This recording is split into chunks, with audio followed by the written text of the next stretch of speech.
বঙ্গবন্ধু জাতীয় জুনিয়র সাঁতার প্রতিযোগিতা ২০২৪ উদ্বোধন অনুষ্ঠিত হয়েছে। সাভার বিকেএসপিতে এই সাঁতার প্রতিযোগিতা করা হয়। এ সময় প্রধান অতিথি হিসেবে উপস্থিত ছিলেন যুব ও ক্রীড়া মন্ত্রণালয়ের সচিব ডক্টর মহিউদ্দিন আহমেদ। বিশেষ অতিথি হিসেবে উপস্থিত ছিলেন বিকেএসপির মহাপরিচালক ব্রিগেডিয়ার জেনারেল সৈয়দ মোহাম্মদ মোতাহার হোসেন।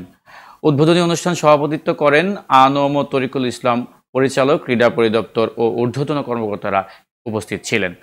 সাঁতারে চ্যাম্পিয়ন পদক ৫টি, গোল্ড মেডেল পেয়েছে রাজশাহী বিভাগ। বালিকা অংশগ্রহণ করবে ১০০ মিটার বালিকা ফ্রিস্টাইল, ১০০ মিটার চিট সাঁতার বালিকা।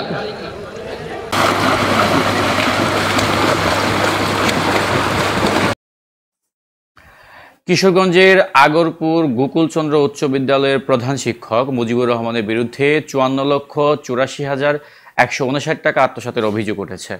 এ বিষয়ে বৃহস্পতিবার বিদ্যালয়ের হলরুমে বিদ্যালয়ের ম্যানেজিং কমিটির সভাপতি, রামদি ইউপির চেয়ারম্যান আলহাজ আলাউদ্দিনের নেতৃত্বে আলোচনা সভার আয়োজন করা হয়। ম্যানেজিং কমিটির সদস্যবৃন্দ, শিক্ষকবৃন্দ ও সুশীল সমাজের প্রতিনিধিবৃন্দ উপস্থিত ছিলেন সেখানে। অভিযুক্ত প্রধান শিক্ষক মুজিবুর রহমানকে আগামী ৭ দিনের মধ্যে বিদ্যালয়ের ব্যাংক অ্যাকাউন্টে ৫৪,৮৪,১৫৯ টাকা জমা দেওয়ার জন্য সভায় সিদ্ধান্ত নেওয়া হয়।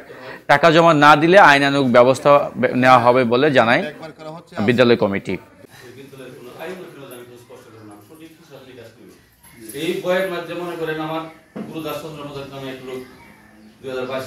আগরপুর গোকুলচন্দ্র উচ্চ বিদ্যালয়ের আজকের যে মিটিংয়ের সিদ্ধান্ত, আসলে আমরা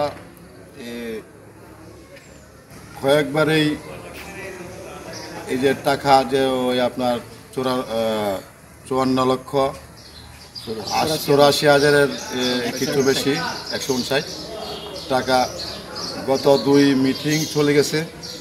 এই মিটিং আইনগতভাবে ব্যবস্থা নেই।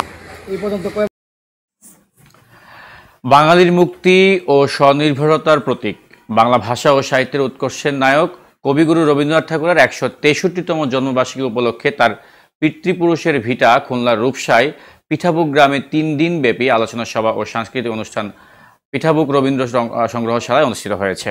অনুষ্ঠানে সভাপতিত্ব করেন জেলা প্রশাসক খন্দকার ইয়াসির আরেফিন। বিশেষ অতিথির বক্তৃতা করেন জেলা পুলিশ সুপার সাইদুর রহমান পিপিএমবার, স্থানীয় সরকারের উপপরিচালক ইউসুফ আলী, অতিরিক্ত জেলা প্রশাসক আতিকুল ইসলাম, উপজেলা পরিষদ চেয়ারম্যান কামাল উদ্দিন বাদশা।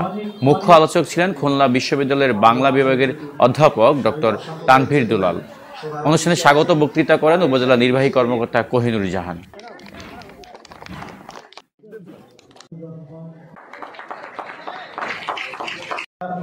প্রদীপ বা মোমবাতি প্রজ্বলন এবং সাহিত্য, সংস্কৃতি, সমাজ ব্যবস্থায় এমন কোনো দিক নেই যেখানে তার কোনো পদচারণা ছিল না। বিশ্বকবি রবীন্দ্রনাথ ঠাকুর আমাদের এই সৃষ্টিকর্ম শোষণ, বঞ্চনামুক্ত, অসাম্প্রদায়িক বাংলাদেশ নির্মাণে মিশে আছেন, কালের সাথে মিশে গেলে কখনো বিস্তৃত হয় না। বিশ্বকবি রবীন্দ্রনাথ ঠাকুরের জন্মবার্ষিকী উপলক্ষে শাহজাদপুর রবীন্দ্র কাছারি বাড়িতে বিরাজ করছে উৎসবের আমেজ। দর্শনার্থী ও রবীন্দ্রপ্রেমীদের পদচারণে মুখরিত হয়ে উঠেছে কবির স্মৃতি বিজড়িত কাছারি বাড়ি অঙ্গন। ২৫শে বৈশাখ রবীন্দ্রনাথ ঠাকুরের ১৬৩তম জন্মবার্ষিকী উপলক্ষে শুরু হয়েছে ৩ দিনব্যাপী জন্মবার্ষিকী উৎসব। বুধবার সকাল 10:30টায় রবীন্দ্র কাছারি বাড়ির অডিটোরিয়ামে উদ্বোধন করা হয় ৩ দিনব্যাপী এই অনুষ্ঠানমালার। জেলা প্রশাসন আয়োজিত এবারে ৩ দিনব্যাপী অনুষ্ঠানমালার শুভ উদ্বোধন করেন বাংলাদেশ সরকারের ভূমিমন্ত্রী নারায়ণ চন্দ। অনুষ্ঠানে উপস্থিত ছিলেন জেলা প্রশাসক মীর মোহাম্মদ মাহবুবুর রহমান, পুলিশ সুপার আরিফুর রহমান মণ্ডল, শাহজাদপুর ৬ আসনের সংসদ সদস্য চয়ন ইসলাম, জেলা আওয়ামী লীগের সভাপতি হোসেন আলী হাসান।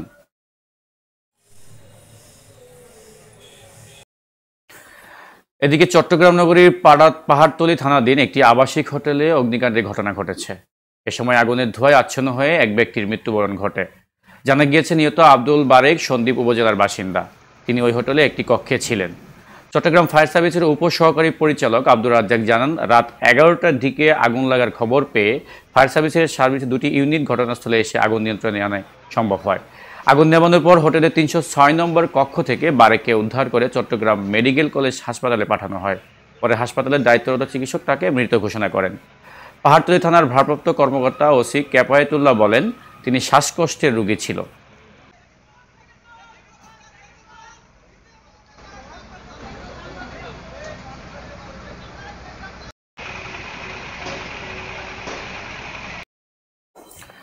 এদিকে চট্টগ্রামের চন্দনাইশ উপজেলার বরকল ইউনিয়নের ১ নং ওয়ার্ডে কালবৈশাখীর তাণ্ডবে একই স্থানে বিশাল আকৃতির ৫টি গাছ পড়ে ৪ দিন যাবৎ বিদ্যুৎ বিচ্ছিন্ন ও চলাচলের রাস্তা বন্ধ হয়ে পড়ায় মানবতর জীবনযাপন করছে ২০ পরিবারের প্রায় শতাধিক মানুষ। দুই পক্ষের পারিবারিক সম্পত্তির ঝামেলার জের ধরে গাছের মালিক দাবিদার জসিম উদ্দিন গাছ কাটতে গেলে পার্শ্ববর্তী আমিনুল ইসলাম ও তার ভাইয়েরা তাকে বাধা দেয়।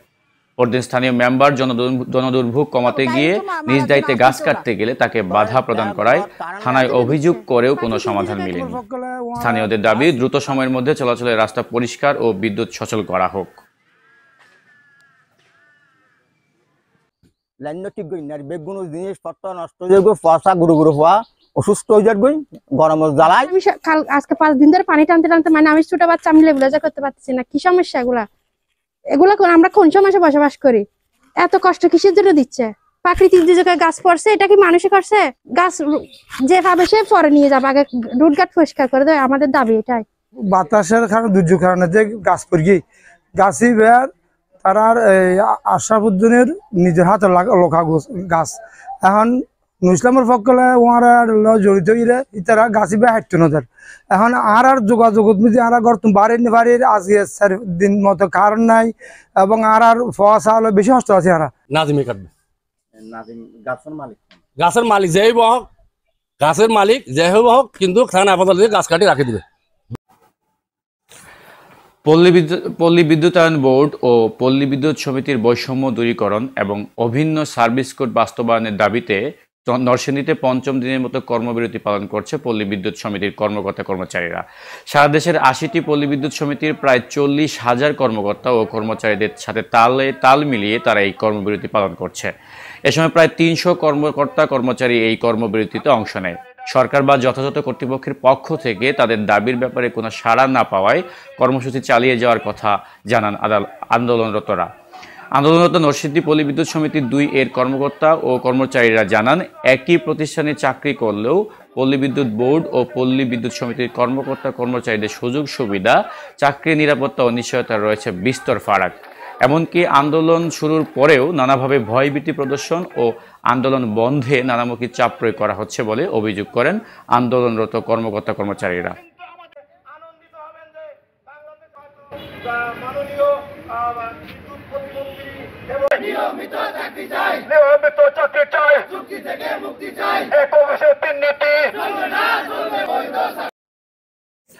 এদিকে কেরানীগঞ্জে হাসনাবাদ এলাকায় রাজধানী উন্নয়ন কর্তৃপক্ষ রাজুকের ভ্রাম্যমাণ মোবাইল কোর্টের মাধ্যমে ভেঙে ফেলা হয়েছে বেশ কয়েকটি ভবন।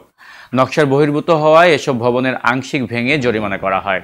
অভিযানটি পরিচালনা করেন রাজুক জোন 7-এর পরিচালক ও নির্বাহী ম্যাজিস্ট্রেট মোহাম্মদ মনির হোসেন হাওলাদার, জোন 7-এর অথরাইজড অফিসার মেহেদি হাসান খান, এমারত পরিদর্শক জয়নাল আবেদিন, বিটু কুমার মণ্ডল সহ আরও অনেকে। এ সময় 2টি ভবন মালিককে 4 লক্ষ টাকা জরিমানা করা হয়। প্রশ্নের জন্য রাজুকের নিয়মিত অভিযান হিসেবে আমরা এই মোবাইল কোর্টগুলো করে থাকি সারা রাজধানীতে, যাতে করে নাগরিকদের চলাফেরা থেকে শুরু করে বসবাসে উপযুক্ত থাকে নগরীটি, সে কারণে এই কাজগুলো করা। তারই ধারাবাহিকতা আজকে আমরা এই হাসনাবাদ এলাকায় মোবাইল কোর্ট পরিচালনা করছি। তো আমরা দেখেছি এখানে তারা কোনো ধরনের রাজুকের ভবন নকশার যে অনুমোদন সেটি না নিয়েই কাজ করে যাচ্ছেন।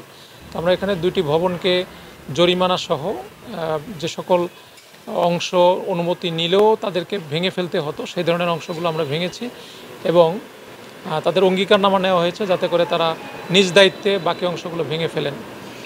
তো এ ধরনের প্রবণতা ঢাকায় রয়েছে বলে আমাদের এই মোবাইল কোর্ট পরিচালিত হচ্ছে। তো আমরা আশা করছি ধীরে ধীরে আমাদের এই আইন প্রয়োগের মাধ্যমে এটি নিয়ন্ত্রণে চলে আসবে। কারণটি হচ্ছে যে আপনারা বুঝতেই পারছেন যে ঢাকায় প্রায় 2 কোটি লোকের বসবাস, এখানে প্রায় 20 লক্ষের উপরে বিল্ডিং রয়েছে।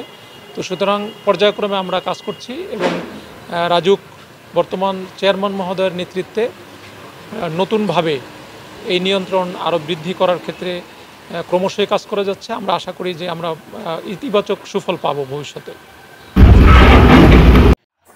পটুয়াখালীর গলাচিপায় মৎস্য অধিদপ্তরের আয়োজনে 2023-24 অর্থ বছরের ইলিশ সম্পদ উন্নয়ন ও ব্যবস্থাপনা প্রকল্পের আওতায় 32 জন সুফলভোগী জেলেদের মাঝে বিকল্প বকনা বাছুর বিতরণ করা হয়েছে। উপজেলা সিনিয়র মৎস্য অফিসার জহিরুন নবী এর সভাপতিত্বে প্রধান অতিথি হিসেবে উপস্থিত থাকেন উপজেলা সহকারী কমিশনার ভূমি ও নির্বাহী ম্যাজিস্ট্রেট নাসিম রেজা। বিশেষ অতিথি হিসেবে উপজেলা কৃষি সম্প্রসারণ অফিসার আকরামুজ্জামান, সহকারী সমাজসেবা কর্মকর্তা সাইমুনুজ্জামান সাইম, প্রকল্প বাস্তবায়ন উপসহকারী প্রকৌশলী আরিফুজ্জামান আরিফ, প্রেস ক্লাব সভাপতি মোহাম্মদ খালিদ হোসেন মিল্টন, সাংবাদিক জিল্লুর রহমান জুয়েল সহ আরও অনেকে উপস্থিত ছিলেন।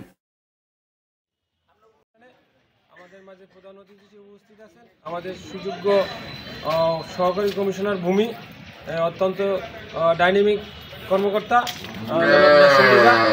উপস্থিত আছেন। আমাদের কৃষি সম্প্রসারণ কর্মকর্তা, আপনারা যেন চলতে পারেন, এই কারণেই আপনাদেরকে এই গরু দিয়ে আপনাদেরকে স্বাবলম্বী করার চেষ্টা করা হচ্ছে।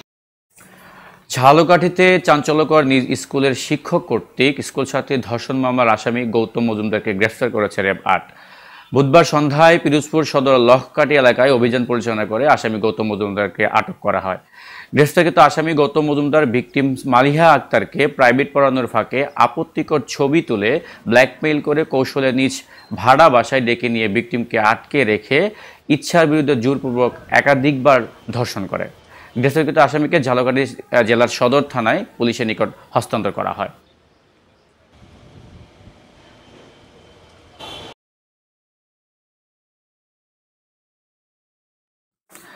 ব্রাহ্মণবাড়িয়ার কসবায় যৌতুকের জন্য গৃহবধূ ৩ মাসের অন্তঃসত্ত্বা ছাইমা আক্তারকে নির্যাতন ও হত্যার অভিযোগ উঠেছে স্বামী ও শ্বশুরবাড়ির বিরুদ্ধে। বুধবার উপজেলার খাডেরা ইউনিয়নের কেয়ের গ্রামে এই ঘটনা ঘটে। ছাইমা আক্তার একই ইউনিয়নের বুগির গ্রামের ইসমাইল মিয়ার মেয়ে। পুলিশ লাশ উদ্ধার করে ময়নাতদন্তের জন্য ব্রাহ্মণবাড়িয়া সদর হাসপাতাল মর্গে পাঠিয়েছে। নিহত পিতা ইসমাইল মিয়া বাদী হয়ে ৫ জনকে আসামি করে কসবা থানায় হত্যা মামলা রুজু করেছেন। এই ঘটনা ঘটার পর থেকে পলাতক রয়েছে স্বামী কবির হোসেন সহ পরিবারের লোকজন। কসবা থানার অফিসার ইনচার্জ রাজু আহমেদ বলেন, ময়না তদন্তের পর জানা যাবে মৃত্যুর কারণ।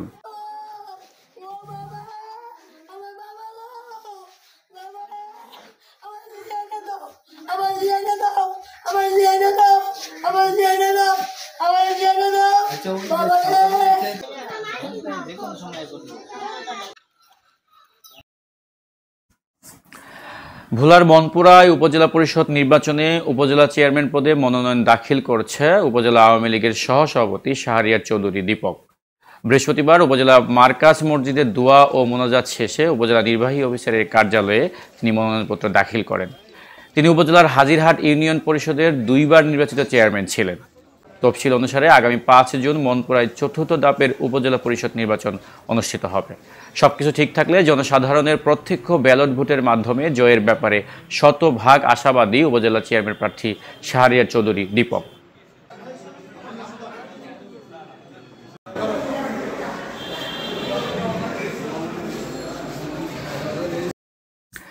এদিকে মাদারীপুর সদর উপজেলা চেয়ারম্যান পদে বিজয়ের হাসি হাসতেন ভাতিজা আসিবুর রহমান খানি। বুধবার বেসরকারিভাবে বিজয়ী হয়েছে শাহজাহান খানের বড় ছেলে আসিবুর রহমান খান। তার কাছে অল্প ভোটের ব্যবধানে হারলেন শাহজাহান খানের চাচাতো ভাই ও আসিবুর রহমান খানের চাচা 2বারের সাবেক সদর উপজেলা চেয়ারম্যান পাভেলুর রহমান শফিক খান। সদর উপজেলা রিটার্নিং কর্মকর্তা ও জেলা নির্বাচন কর্মকর্তা আহমেদ আলীর তথ্য মতে মাদারীপুর সদর উপজেলা চেয়ারম্যান পদে বেসরকারিভাবে নির্বাচন হয় আসিবুর রহমান খান।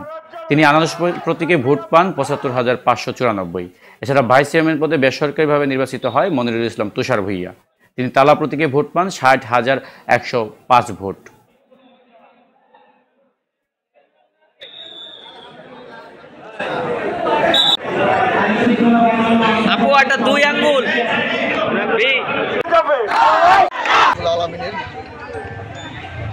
আমি আমার সৃষ্টিকর্তা আমার কপালে এটা লিখে রেখেছিল, তাই মাদারীপুরের জনগণ, সদর উপজেলার জনগণ স্বতঃস্ফূর্তভাবে ভোট।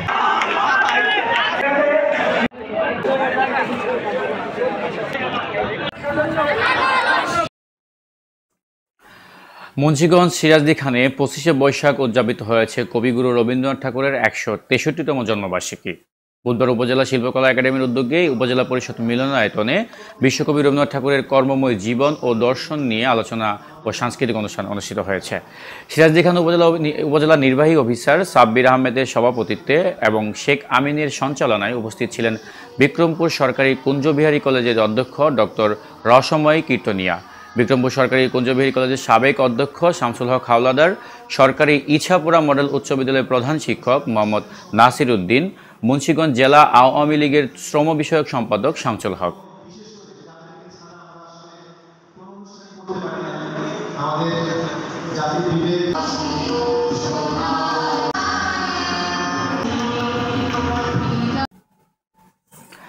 লক্ষ্মীপুরের 2 উপজেলা পরিষদ নির্বাচনের ভোট গ্রহণ সম্পন্ন।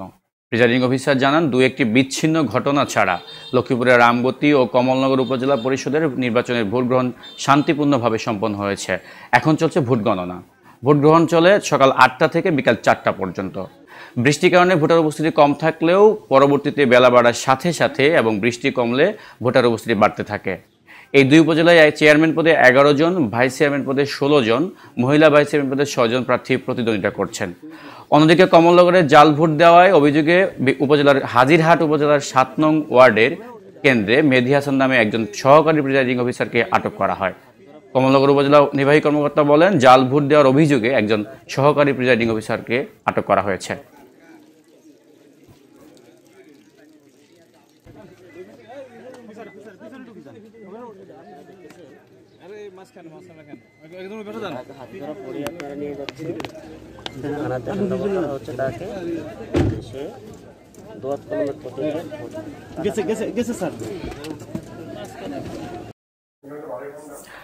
নারায়ণগঞ্জ শহরের চানমারি থেকে অপহরণ হওয়া 3 বছরের শিশু আব্দুর রহমানকে জামালপুরের মেলান্দহ থেকে উদ্ধার করেছে ফতুল্লা মডেল থানা পুলিশ।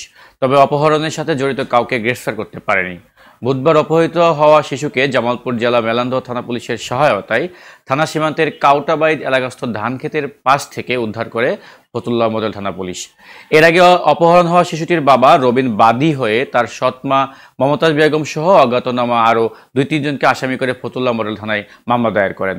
মামলার তদন্তকারী কর্মকর্তা মোহাম্মদ ফারুক বিষয়টি নিশ্চিত করেন। 10 লাখ টাকা মুক্তিপণের দাবিতে শিশুটিকে অপহরণ করলেও শিশুটিকে ভারতে পাচার করে দিত। উদ্ধার হওয়া শিশুটিকে তার বাবা মায়ের নিকট ফিরিয়ে দেওয়া হয়েছে বলে তিনি জানান। 10 লাখ টাকা চাইছে আমার বাচ্চাটার, মানে আমরা কাছে 10 লাখ না, আমরা কিছু কমাই দিই, আমরা 2 লাখ টাকা দিব। আপনি বিকাশ নাম্বারটা আমরা চাইছি, যাতে বিকাশ নাম্বারটা দিলে আমরা যাতে ওনার খবরটা পেতে পারি এমন জায়গায় আছে।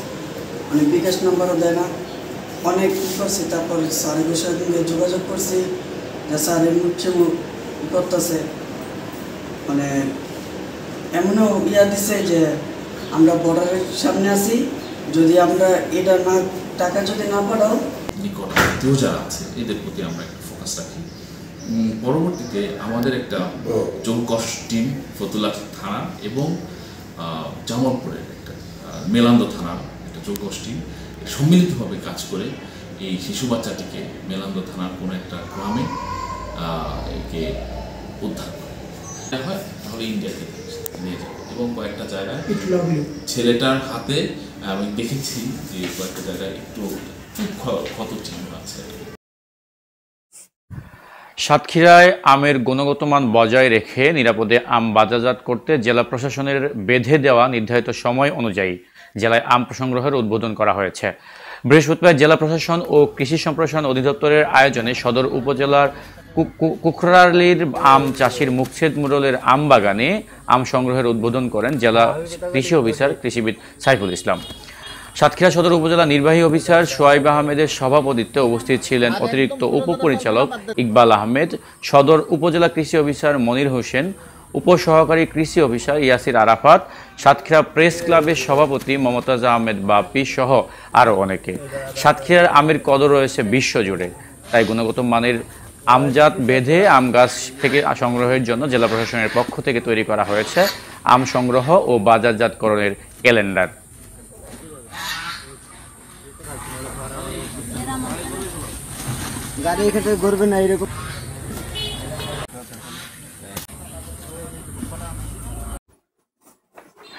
গতকাল সারা দেশে উপজেলা পরিষদ নির্বাচন সুন্দর ও নিরপেক্ষ হয়েছে বলে দাবি করেছেন স্বরাষ্ট্রমন্ত্রী আসাদুজ্জামান খান কামাল।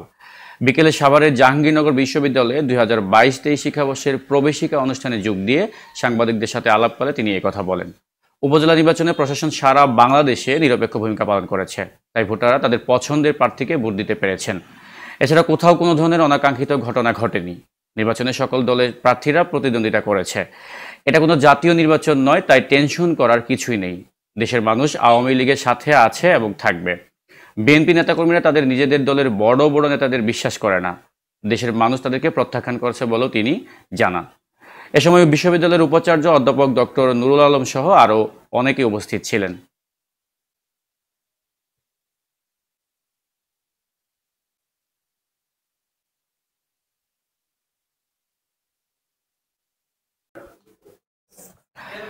গাইবান্ধার সুন্দরগঞ্জ উপজেলায় জরমন্দি রাহমানিয়া মাদ্রাসার সুন্দরগঞ্জ স্বপ্নচারী ফাউন্ডেশনের উদ্যোগে প্রাকৃতিক পরিবেশের ভারসাম্য রক্ষা করতে 2000 বৃক্ষরোপণ কর্মসূচির শুভ উদ্বোধন করেন ফাউন্ডেশনের প্রতিষ্ঠাতা চেয়ারম্যান ও মাই টিভির ক্যামেরা পার্সন লিওন ইসলাম রানা। এ সময় আরও উপস্থিত ছিলেন ফাউন্ডেশনের সভাপতি আমিনুল ইসলাম, সাধারণ সম্পাদক কামরুল হাসান ও নূর আলম মিয়া নূর সহ আরও অনেকেই। পরে সকলের উপস্থিতিতে আম, কাঁঠাল, পেয়ারা, লেবু, জাতনিম, জলপাই ও জাম গাছ লাগানো হয়।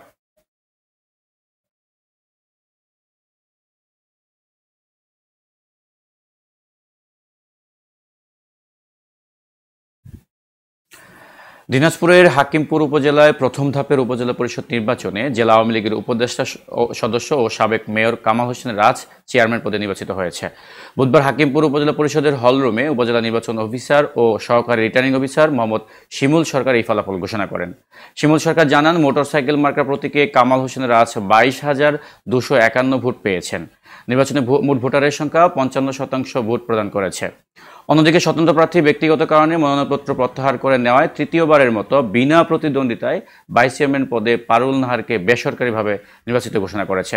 তবে বিনা প্রতিদ্বন্দ্বিতায় নির্বাচিত হলেও দলীয় সিদ্ধান্ত না মানায় কেন্দ্রীয় কমিটির যুগ্ম মহাসচিব রুহুল কবির রিজভী স্বাক্ষরিত একটি চিঠি মারফত উপজেলা বিএনপির সহসভাপতি পদ থেকে পারুল নাহারকে বহিষ্কার করা হয়।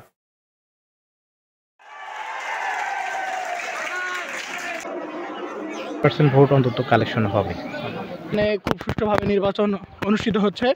সকাল থেকে বৃষ্টি হওয়ার কারণে বর্তমানে একটু উপস্থিতি বাড়ছে। বৃষ্টি হওয়ার কারণে সকালের দিকে উপস্থিতি কম ছিল, এখন বৃষ্টি কমার কারণে উপস্থিতি বাড়তেছে। আশা করি দিন যত বাড়াবে তত উপস্থিতি আরও বাড়বে।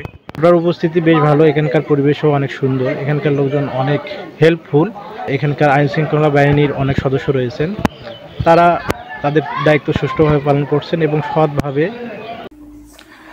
আশুলিয়া রাজস্ব সার্কেলের আওতাধীন সরকারি 29.68% জমি উদ্ধার করেছে আশরাফুর রহমান সহকারী কমিশনার ভূমি আশুলিয়া রাজস্ব সার্কেল। জানা যায়, আশুলিয়ার বড় রাঙ্গামাটিয়া মৌজার 29.68% জমি সিএস, এএস, আরএস, বিআরএস 4টি রেকর্ডেই একদম খাস খতিয়ানভুক্ত সরকারি জমি। দখলকৃত উক্ত জমি বৃহস্পতিবার সরেজমিনে উদ্ধার করে সরকারের দখলে ও নিয়ন্ত্রণে আনা হয় এবং জেলা প্রশাসকের নামে সাইনবোর্ড স্থাপন করা হয়। উক্ত অভিযানে উপস্থিত ছিলেন আশরাফুর রহমান সহকারী কমিশনার ভূমি আশুলিয়া রাজস্ব সার্কেল, মোহাম্মদ হাবিবুল্লাহ কার্নগো, মোহাম্মদ আবু বকর সিদ্দিক সার্ভেয়ার সহকারী কমিশনার ভূমি আশুলিয়া রাজস্ব সার্কেল সহ আরো অনেকে। এই মৌজাতে আরো অনেক খাস জমির পরিমাণ রয়েছে। এই খাস জমিগুলো আমরা পরপর উদ্ধার করবো এবং আমাদের উদ্ধার কার্যক্রম চলমান থাকবে। আচ্ছা, এই যারা এই বেদখল করে রাখছে রাষ্ট্রীয় সম্পদ, তাদের বিরুদ্ধে কোনো ব্যবস্থা নেবেন কিনা?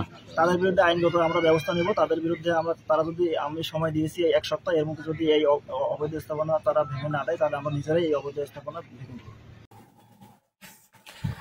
খুলনার রূপসায় আসন্ন উপজেলা পরিষদ নির্বাচনে উপজেলা পরিষদ চেয়ারম্যান প্রার্থী SM হাবিবের গণসংযোগ ও মোটরসাইকেল শোভাযাত্রা অনুষ্ঠিত হয়েছে। উপজেলা নির্বাচনকে সামনে রেখে আওয়ামী লীগ নেতৃবৃন্দ চেয়ারম্যান প্রার্থী SM হাবিবের ব্যাপক গণসংযোগ ও মোটরসাইকেল শোভাযাত্রা করেছেন। বুধবার উপজেলার পালেরহাট বাজার, আলাইপুর বাজার, শেয়ালি বাজার, বামনডাঙ্গা বাজার, কাজদিয়া বাজার, নয়হাটি সহ বেশ কিছু স্থানে ভোটারদের সাথে এই গণসংযোগ করে।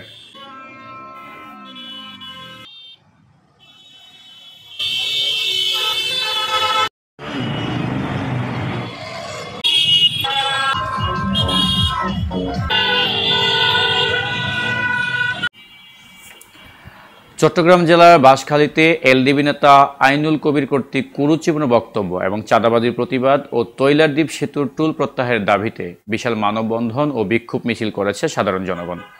এ সময় বক্তারা বলেন, অবিলম্বে আইনুল কবিরকে বাঁশখালীর এমপি মাননীয় সংসদ সদস্যের কাছে ক্ষমা চাওয়া এবং বক্তব্য প্রত্যাহারের দাবি জানান, অন্যথায় সাধারণ জনগণের গণধোলাই দিয়ে প্রশাসনের কাছে তুলে দিবে। এছাড়াও সাঙ্গু নদীর উপর নির্মিত তৈলাদ্বীপ সেতুর গলাকাটা টোল বন্ধ করার জোর দাবি জানান তারা।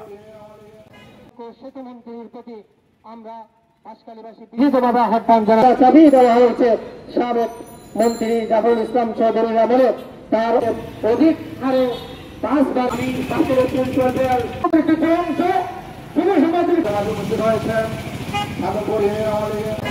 সেই আইনুল কবির বিরুদ্ধে নানা রকম।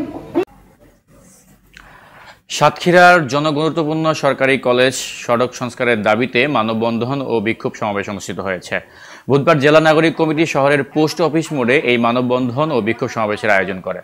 মানববন্ধন ও বিক্ষোভ সমাবেশে বক্তব্য রাখেন সাতক্ষীরা জেলা নাগরিক কমিটির আহ্বায়ক অ্যাডভোকেট আজাদ হোসেন বেলাল, সদস্য সচিব আবুল কালাম আজাদ, শিক্ষাবিদ প্রফেসর আব্দুল হামিদ, জেলা আওয়ামী লীগের দপ্তর সম্পাদক শেখ হারুনুর রশিদ সহ আরও অনেকেই। বক্তারা বলেন, সমাবেশ থেকে 1 সপ্তাহের মধ্যে সংস্কার কাজ শুরু না করলে আগামী 2 জুন সাতক্ষীরা সরকারি কলেজ সড়ক অবরোধ কর্মসূচি ঘোষণা দেওয়া হবে।